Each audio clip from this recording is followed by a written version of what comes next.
आज 15 मे माझ्या बाबांना जाऊन 3 वर्ष झाली. मे 2017, 15 मे 2017. उत्कर्षा मार्च 2017ला गेली. त्यानंतर 2 महिन्यांनी बाबा गेले. आणि त्यानंतर मग एका वर्षांनी 2018ला बाबांच्या कवितांचं पुस्तक, जे बाबांनी एक साधारण 1950 ते 1990 वगैरे समथिंग, 85 ते 90 या काळामध्ये लिहिलेल्या कविता. आणि त्या कविता जेव्हा राजन खाननी वाचल्या तेव्हा याचं पुस्तक व्हायला हवं असं झालं. तर राजन खाननी वाचल्यानंतर त्या कविता अक्षरमानवतर्फे करायचं ठरलं. आणि 2018ला ऑक्टोबर 2018, ॲक्च्युली 13 ऑक्टोबर हा बाबांचा जन्मदिवस असतो. तर त्या दिवशी प्रकाशित करायचं चाललं होतं, पण काही अडचणीमुळे नाही झालं. अर्थात ही सगळी जी प्रोसेस बाबा असतानाच, म्हणजे त्या 2-3 वर्ष चालू होती. म्हणजे सगळी प्रोसेस माहिती आहे. बाबांनी पुस्तकाचं कवर बघितलं होतं, बाबांना खूप आवडलं होतं. आणि काही माझ्या विलंबाच्या कारणांमुळे, माझ्या कामांमुळे, माझ्या व्यापात अडकल्यामुळे ते नाही शक्य झालं. आणि नंतर मग खान सरांची तब्येतमध्ये जरा बरी नव्हती, त्यामुळे मग राहिलं. तर अशा ह्या सगळ्या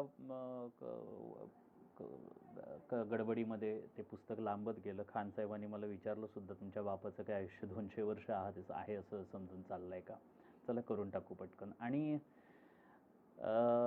ज्या आठवड्यामध्ये आम्ही बोललो खानसाहेब आणि मी, चला आत्ता पटकन या महिन्यामध्ये करून टाकू, आणि तो हाच मे महिनाच होता. एक साधारण पहिल्या आठवड्यामध्ये मे महिन्याच्या खानसाहेब आणि मी बोललो की या महिन्यात पटकन करून टाकू म्हणून. आणि 15 मेला बाबा गेले. बाबांच्या कविता वाचत असताना एक लक्षात आलं, म्हणजे केवळ बाबांच्या कविता म्हणून नाही, पण एकूणच त्या कविता वाचताना असं काही गोष्ट लक्षात आलं की तो जो काळ होता, म्हणजे बाबा गेले तेव्हा जवळजवळ एक 88 वर्ष, म्हणजे 1931चा जन्म त्यांचा. आणि तो जो काळ होता, तर त्या काळातले एक शब्दकळा, बाबांच्या लेखनात शब्द खूप छान यायचे, खूप वेगळे असायचे. त्यामुळे आत्ता ऐकत असताना आपल्याला तेच लक्षात येईल की या शब्दांचा, कितीतरी शब्दांचा, त्या रचनेचा, त्या शब्दप्रयोगांचा वापर आज सहसा होत नाही. अधिक सहज सोपे शब्द आज होत गेलेत, कवितेमध्ये वापरले गेलेले. एकदा कधीतरी, एक मला वाटतं 12-15 वर्षापूर्वी की त्याच्याही आधी कधीतरी, एक सहज असा की चल या कविता वाचायला कशा वाटतात म्हणून आम्ही एक असा घरगुती कार्यक्रम केला होता. एक 15-20 जण, 25 जण असं करून. आणि तेव्हा मलाच लक्षात आलं की अरे या कविता वाचण्यासाठी सुद्धा खूप छान आहेत. आणि वाचताना त्यात एक, म्हणजे कदाचित मी परफॉर्मर असल्यामुळे म्हणा, वाचताना ते अधिक कळत जातं. एक जो कवितेतला, लेखनातला प्रामाणिकपणा असतो, सच्चेपणा असतो, तो मला त्या लेखनामध्ये दिसला. आणि त्या मागचा जो विचार असतो, त्या कवितेच्या मागचा विचार असतो, तो विचारांचा सच्चेपणा मला त्यामध्ये दिसला. आणि म्हणूनच बाबांच्याच कवितेमध्ये काही ओळी आहेत. हातून माझी आहो कविता अशी घडावी, जी राहील जी तुक्याच्या अभंगापरी अभंग. असा एक प्रामाणिक आशावाद आणि प्रामाणिकपणा, सच्चेपणा जो आहे लेखनातला, तो त्यांच्या लेखनामध्ये दिसतो. बाबांची एक कविता मला नेहमीच आवडते. मुळात अशा पद्धतीच्या कविता, त्याच्यातला भाव मला आवडत असल्यामुळे असेल कदाचित. हसऱ्या मुषा फिरा रे, हसरेच स्वप्न तुझे. हसऱ्या मुषा फिरा रे, हसरेच स्वप्न तुझे. सामोरी मृत्यूच्याही हसरेच राहू दे रे.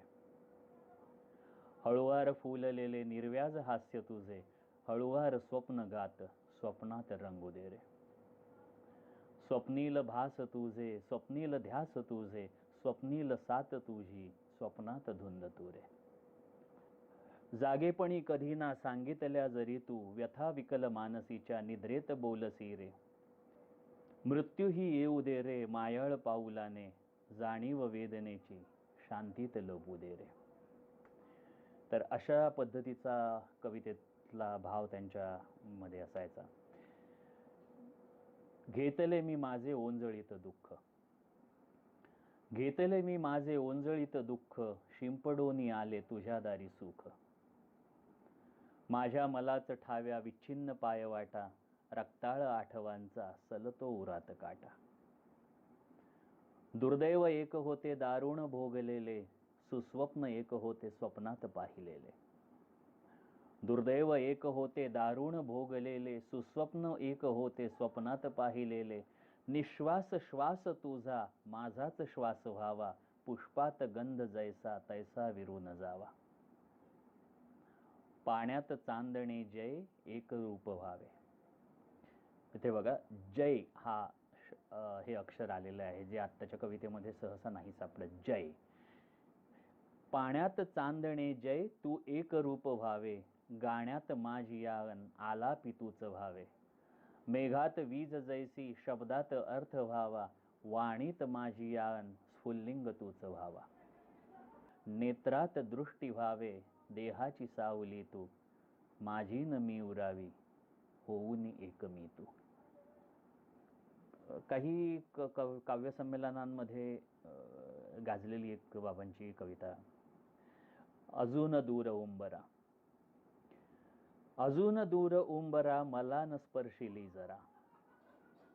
अजून दूर उंबरा मला न स्पर्शिली जरा, मृत्यूच्या भये उगा कशास जीव घाबरा. अजून यौवनात मी अजून पौर्णिमेत मी. अजून यौवनात मी अजून पौर्णिमेत मी, अजूनी दंग मीत मी सुरातल्या नशेत मी. रान पाखरा परी अजून गीत गात मी, हरिण शावका परी अजून गान लुब्ध मी. नसा नसात पेरिले स्वप्न विश्व रंगिले. नसा नसात पेरिले स्वप्न विश्व रंगिले, पिऊन घ्यायचे अजून चांदणे नदीतले. मंगेश गोखले. जय हे अक्षर मी स्वातंत्र्यवीर सावरकरांच्या एका फटक्यात वाचले. हो, मी तेच म्हटलं ना, मी सुरुवातीला तेच म्हटलं की याच्यातले कितीतरी शब्द, कितीतरी अक्षर ही आत्ताच्या काळामध्ये आपल्याला नाही सापडते. तर हे जे काही आहे जुन्या काळातले शब्द, जुनी ती जी रचना आहे ती याच्यात खूप एक वेगळा आनंद, वेगळा अनुभव देऊन जाते त्याची. एक हायर सोसायटी म्हणून बाबांची दिवाळी अंकामध्ये कविता गाजली होती खूप. बघा, हे सगळीकडचं चित्र आहे, आजही आहे. अंधारी खेळती सावल्या जुगार. रचना वेगळी आहे बघा. अंधारी खेळती सावल्या जुगार, मुलामी नाण्यांचा चालतो बाजार. अंधारी खेळती सावल्या जुगार, मुलामी नाण्यांचा चालतो बाजार. तिहेरी एक्क्यांचे चालते साम्राज्य, बाकीचे मुजोर पायीचे हुजूर. जीवन बेहोश फेसाळ धुंदीत, संपता दौलत बनते लाचार. हायर कल्चर हायर नेचर, खेळते अंधारी लाडे अनाचार. घरी आई पत्नी फेकुनी कंचुकी, क्लबात बनते तिजाची चनार. घरी आई पत्नी फेकुनी कंचुकी, क्लबात बनते तिजाची चनार. आजला एकला उद्याला दुसरा, पाळीने भोगते लावून या वार. जवळजवळ एक 35 वर्षापूर्वीची कविता आहे ही. आजला एकला उद्याला दुसरा, पाळीने भोगते लावून या वार. घरात शिरता सरे काळ वेळ, बाळाच्या दुधाची बाटली तयार. अजून लबाड शांतच झोपले. अजून लबाड शांतच झोपले, लाडेच स्पर्शिता बाळ गार गार. अनारकली एक सिनेमा आला होता बीना रॉय आणि प्रदीप कुमारचा. त्याच्यातलं गाणं तुम्हाला सगळ्यांना ठाऊक असेल. आजा अब तो आजा मेरे किस्मत के खरीदार अब तो आजा. नीलाम हो रही है मेरी चाहत भरे बाजार अब तो आजा. हे गाणं मला का आठवतं, बाबांची गुलाम नावाची कविता आहे. ती कविता वाचली की मला कायम ते गाणं आठवत आलं. आणि त्याच्यातल्या त्या ज्या ओळी होत्या, नीलाम हो रही है मेरी चाहत भरे बाजार अब तो आजा, त्यावरून मला वाटतं हे सुचलं असावं. अब्रूच्या बाजारी चालला व्यापार. गुलाम कवितेचं नाव आहे. अब्रूच्या बाजारी चालला व्यापार, मालक करीतो गुलाम हजर. अब्रूच्या बाजारी चालला व्यापार, मालक करीतो गुलाम हजर. निर्लज्ज जमाव दयेचा अभाव, पुसती मालका काय रे भाव. मुकिती पत्थर स्थितीची किंकर, कोणीही घालीना मायेची पाखर. मुकिती पत्थर स्थितीची किंकर, कोणीही घालेना मायेची पाखर, कोणी स्पर्शी ओठ, हाताळूनी पोट, उडवून खांदे पुढे चाले वाट. सारेच अमीर अब्रूचे भिकारी, सारेच अमीर अब्रूचे भिकारी, भुकेली गिधाडे शिलाचे शिकारी. परित्या गर्तेत होता एक वेडा. माडगुळकरांची जोगिया आठवते का बघा? मला आठवते. पुरे परित्या गर्तेत होता एक वेडा, पुशीत आपुल्या पापण्यांच्या कडा. अपार करुणा दाटुनी मनात, डोळ्यात तिची या राहिला बघत. आणि उघडून कसा मोहरांचा, भरून दिधला झोळा मोहरांचा. भरून दाटून आला तिचा उर, आणि ओसंडला आसवांचा पूर. फिरवून तिच्या केसातून हात, विचारित होता देशील का साथ. मी आत्ता म्हटलं ना तुम्हाला, माडगुळकरांची जोगिया आठवते का बघा. माडगुळकरांच्या जोगिया बरोबरच ही कविता वाचताना मला आणखी एक नारायण सुर्वेंची कविता क्लिक झाली, जी आम्ही स्वगत स्वगत या नावाची एकांकिका करायचो. त्याच्यातली ती म्हणते, त्या दिवशी असाच एक गिराईक आलता, माझी राणी होशील का म्हणला. मी म्हणला, हाय की तुमच्या शेजला, लगीन करशील का म्हणाला. फिरवून तिच्या केसातून हात, विचारित होता देशील का साथ.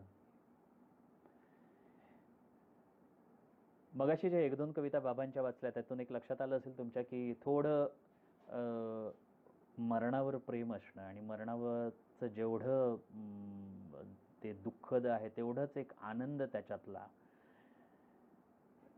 माझ्या आनंद लोकात चंद्र मावळत नाही, कुसुमाग्रजांची जी कविता आहे. सात रंगांची मैफल वाहे येथे हवेतून, येथे मरणही नाचे मोर पिसारा लिहून. हे जे मोर पिसारा लिहून नाचणारं जे मरण आहे ना, ते मला कितीतरी वेळा बाबांच्या कितीतरी कवितांमध्ये दिसतं. जे मी अगदी पहिल्यांदा हसऱ्या मुसाफिरा रे हसरेचं स्वप्न तुझे, त्या कवितेमध्ये शेवटच्या 4 ओळी, मृत्यूही येऊ दे रे मायाळ मायाळ पाऊलांनी. हे जे आहे सगळं ते मला ह्या बऱ्याच कवितेत दिसतं. इतुक्यात नको तू येऊ मरणा, इतुक्यात नको तू येऊ मरणा, जीवन आहे अजून नवथर. इतुक्यात नको तू येऊ मरणा, जीवन आहे अजून नवथर. अजून नाही फुलले जीवन, नेऊ नको मज इतुक्या लवकर.